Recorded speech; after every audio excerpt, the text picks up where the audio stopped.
Golden, naay kanta nga pinulanon gihapon nya sa lungsod sa Buena Vista ni ang title mga ka-Golden. Ang giportray ani mga ka-Golden about kaminyoon sa pag-uyab, pero kini the other side ni mga ka-Golden kay kato siguro gikasal adto tulo ka managsuon ba niya naminyo ang kamanghuran, mihilak in taon ang duha ka igsuon ang maguwang nya gi kuan siya sa tunga-tunga katong middle nga sister nila nga manang ay lang pagkabalaka kay maminyo lang tanan. Kaya lisod kayo ang dili magminyo po mga ka-Golden sa mga babay. Kaya kasagaran ng tradisyonal din nga mga babay sa una, naragin na sila sa tahanan or sa housewife lagi sila plain. Kaya ang mga laki, aputo sila sa umahan, sa panagat, sila itong manginabuhi para sa pamilya. Pero karon mga sa modern time na mga ka-Golden, modern sa ato anang panahon, pwede na basig laki na parihan na. Ato ning kandahon mga ka-Golden. Shout out po sa mga taga-Buena Vista, Buhon, sa akong mga amigo. Labi na ni Sir Jonas Lambuhon o si Abay-Abay, akong pare sa Buena Vista. Si Sir Asisklo Boyet Bautista, pre. Si paring Bobet Cortez day, pre. Taga Buena Vista naman na pure. O si Ma'am Ginilet Aison. Lalo na yung taga Buena Vista. Kumusta? Para rin ninyo.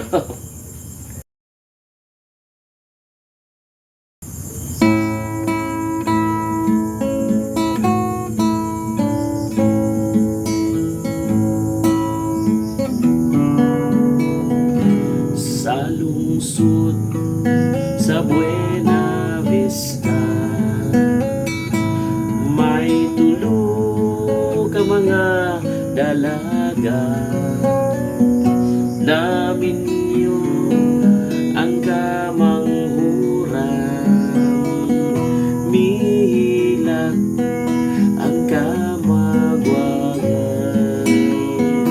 miingon ang tunga-tunga ay manang ayaw pagsaba kay dili dangtan og ulan maminyo rakitang tanan sa lungsod sa Buena Vista may tulo ka mga dalaga naminyo ang kamanghuran mihilak ang kamagwagan